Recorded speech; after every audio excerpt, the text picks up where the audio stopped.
Hello मेरे प्यारे बच्चों, स्वागत है आपका हमारे YouTube चैनल में डेफिनेट सक्सेस पाठशाला। और मैं हूं आपका मैथमेटिक्स मेंटर पुष्पक सर। और आज आपके लिए लेके आए हैं हम lecture number 3 chapter number 1 number system का, जिसमें हमारा डिस्कशन रहेगा एक्सरसाइज 1.1 पर। बच्चों चलिए तो स्टार्ट करते हैं फटाफट एक्सरसाइज 1.1। देखते हैं पहला क्वेश्चन क्या कह रहा है। Is zero a rational number, can you right it in the form of p by q where p and q are integers and q is not equals to 0। ये कहा गया है क्या जीरो रैशनल नंबर है। तो rational number होता क्या है? Rational numbers are the numbers which are written in the form of p upon q। p upon q के फॉर्म में नंबर को लिखा जाता है p by q के फॉर्म में। ओके तो क्या हम जीरो को p by q के फॉर्म में लिख सकते हैं क्या? अगर जीरो को p by q के फॉर्म में लिख दिया मतलब वो रैशनल नंबर हो गया। सिंपल। ठीक है तो देखते हैं जीरो को हम कैसे लिख सकते हैं। लेट्स सी, जीरो को अगर मेरे को numerator upon denominator p upon q के फॉर्म में लिखना है तो जीरो को 0/1 लिखेंगे, वो भी जीरो होगा बच्चों। तो that means zero can be written in the form of p by q। एक एग्जांपल 0/1, ऐसे 0/2 वो भी जीरो रहेगा, 0/3 ये भी जीरो। तो बच्चों इसका मतलब हम नीचे कोई भी नंबर लिख सकते हैं। हमको पता है कि जीरो को अगर हमने डिवाइड करा कोई भी नंबर से, result will be zero only. तो दैट मीन्स जीरो को p अपॉन q के फॉर्म में तो लिखा जा सकता है। तो यस यहाँ पे हम लिख देते हैं कि जीरो को हम लिख सकते हैं p अपॉन q के फॉर्म में। Is zero a rational number? तो यहाँ लिखेंगे yes zero is a rational number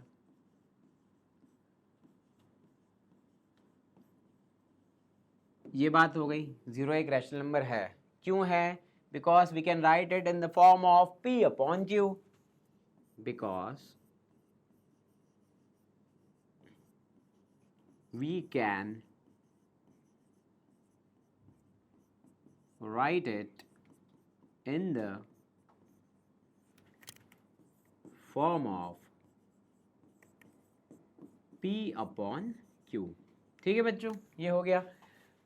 तो this is our question number 1, इसका सॉल्यूशन है। और आप देख सकते हैं एग्जांपल में आप ये भी लिख सकते हैं, we have this examples also, कि हमने ये जीरो को p अपॉन q के फॉर्म में लिख दिया है। ठीक है, आगे बढ़े क्वेश्चन नंबर 2 की तरफ बढ़ते हैं। Find 6 rational number between 3 and 4।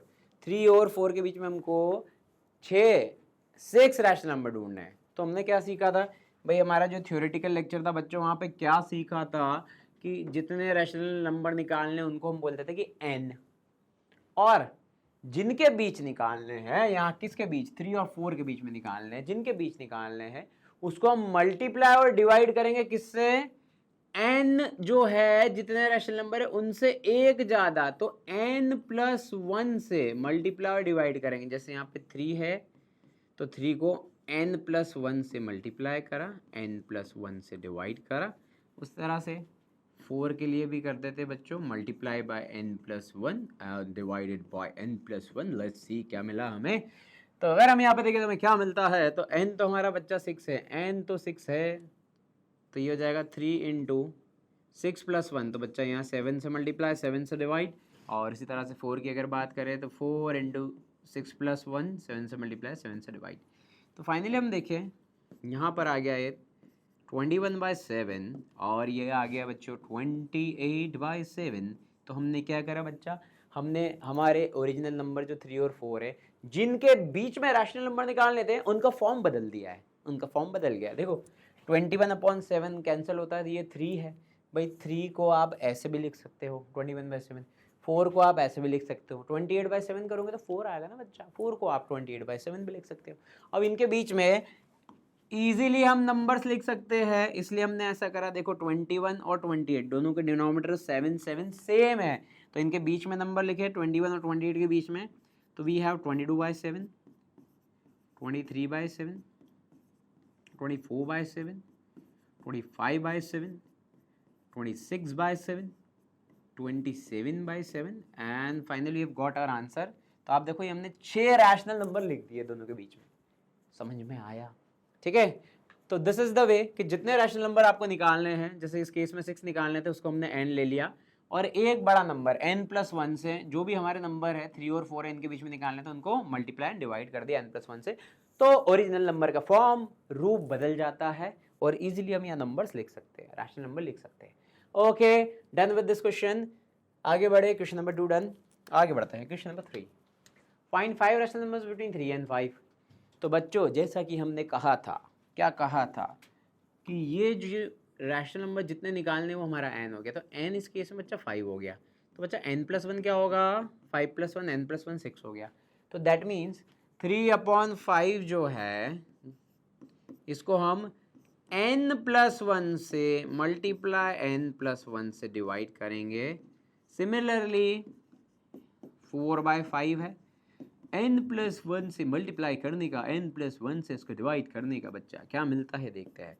तो देखिए बच्चा 3/5 इंटू n+1 की वैल्यू क्या है, 6 है यहाँ पे, है ना, n5 डाल दिया, n+1 तो 6 है ना, 6 से मल्टीप्लाई 6 से डिवाइड करा, और यहाँ पर भी हमने 6 से मल्टीप्लाई 6 से डिवाइड करा, तो ये आ गया हमारा 18/30, और बच्चों ये कितना आ गया 24/30। अब इसके बीच में हमको कितने रैशनल नंबर लिखना है, 5 रैशनल नंबर लिखना है। इजीली लिख सकते हैं, 18 और 24 के बीच में 5 नंबर लिखा जा सकता है ना, चलो लिख लेते हैं। तो 19/30, 20/30, 21/30, 22/30, 23/30 हो गए बच्चा, 5 हो गए। So this is your final answer. 18/30 और 24/30 के बीच में आपके ये 5 5 रैशनल नंबर आ गए हैं बच्चों, ये आपका आंसर है। अब बच्चों आपको ये बता दिया जाए, ये पॉइंट पे एमसीक्यू भी बनता है कि 2 रैशनल नंबर के बीच में कितने रैशनल नंबर होते हैं, तो इसका आंसर होता है इनफाइनाइट रैशनल नंबर। मेरे थ्योरेटिकल लेक्चर देखना, वहाँ पे इस बात का डिस्कशन हुआ है कि 2 रैशनल नंबर के बीच में इनफाइनाइट रैशनल नंबर लिखते हैं।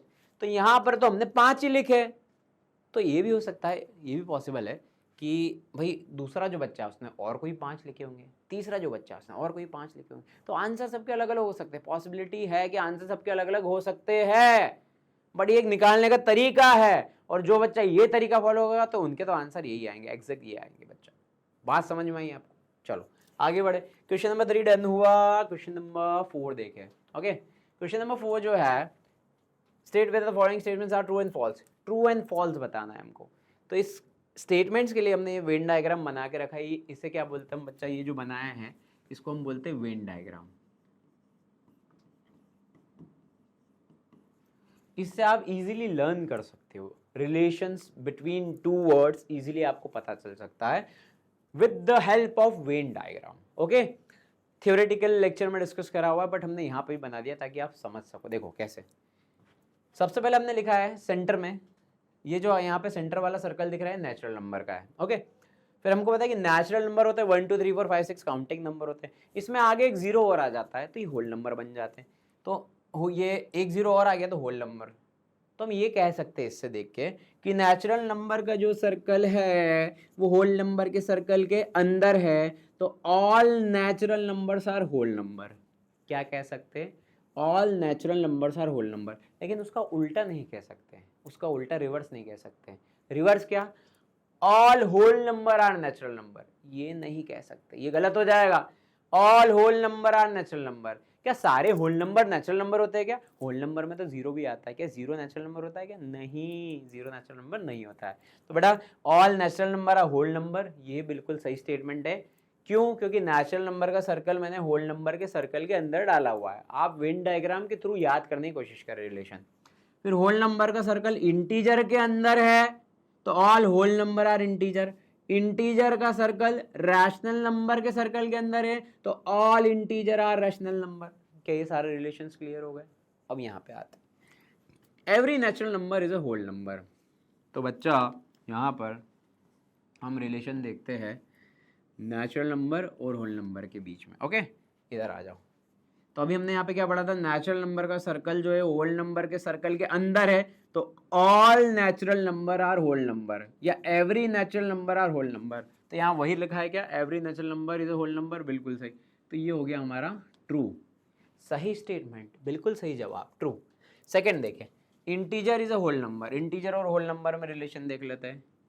देखो होल नंबर का सर्कल किसके अंदर है, इंटीजर के अंदर, तो all whole number are integer, ये ट्रू है क्या, all whole number are integer, true है। यहाँ वही है क्या, every integer is a whole number, भाई यहाँ तो उल्टी बात कही है, every whole number is integer, ये सही है, और यहाँ तो रिवर्स उल्टी बात है, कह दी every integer is a whole number, नहीं गलत बात, इसको फॉल्स।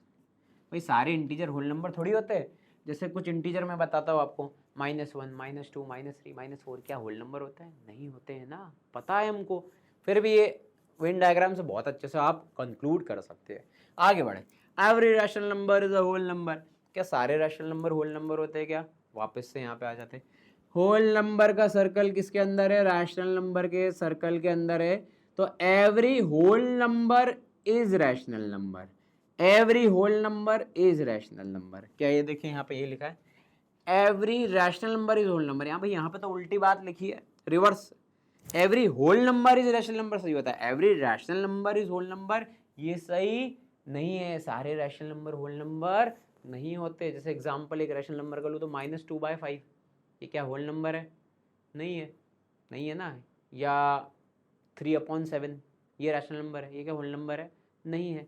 तो every rational number is a whole number, no false, ठीक है। तो आपको ये सब बातें जो है एमसीक्यू के फॉर्म में पूछी जा सकती है, उसको अच्छे से याद करने के लिए वेन डायग्राम का आप हेल्प ले सकते हो, ये डायग्राम दिमाग में छाप लो तो सारे कन्फ्यूजन्स दूर हो जाएंगे। ओके बच्चा, ठीक है, डन। क्वेश्चन नंबर 4 खत्म होता है, तो फाइनली हमारी एक्सरसाइज 1.1 बच्चों खत्म होती है। ओके, बहुत बेसिक इजी एक्सरसाइज थी। अगर आप हमारा लेक्चर 1 थ्योरेटिकल लेक्चर देखेंगे तो आपको वहाँ से बहुत सारे पॉइंट्स मिल जाएंगे जिसमें आप ये सारे क्वेश्चन से बहुत इजीली कनेक्ट कर सकते हो। ओके, चलिए, तो आई होप आपको लेक्चर समझ में आया होगा बच्चों। और जो हमारे ऐसे बच्चे हैं जो नीट की तैयारी कर रहे हैं, 11th-12th क्लास के बच्चे जो नीट की तैयारी कर रहे हैं, जो आपके सीनियर्स हैं, उनके लिए एक प्रोग्राम है ऑनलाइन फोकस प्लस प्रोग्राम। इसमें ऑनलाइन नीट की तैयारी कराई जाएगी बच्चे, जिसके कुछ फीचर्स यहाँ लिखे हुए हैं कि लिमिटेड बैच साइज रहेगी, 1-to-1 टीचर से इंटरेक्शन रहेगा, okay, need based evaluation testing रहेगा, आपको नीड बेस्ड मटेरियल आप तक पहुंचाया जाएगा। तो एक बहुत अच्छा ऑनलाइन प्रोग्राम बनाया गया है by definite success classes online focus plus program. Okay, तो बच्चों आप जानकारी दे सकते हो इसके बारे में अपने जो सीनियर हैं उनको। Okay, and we have some numbers here, जहाँ पे आपको और फर्दर इन्फॉर्मेशन चाहिए तो आप डायल कर दो नंबर, और लिंक है डिस्क्रिप्शन बॉक्स में, तो आप लिंक में भी जा सकते हो। ठीक है बच्चों, आई होप आपको ये लेक्चर समझ में आया होगा। इस लेक्चर को रैप अप करते हैं एंड जुड़े रहिए हमारे साथ, आगे नेक्स्ट आगे वाली एक्सरसाइज एंड सॉल्व एग्जाम्पल सब आने वाले हैं अगले लेक्चर्स में। ओके, चलिए, good bye, have a nice day and thank you for watching.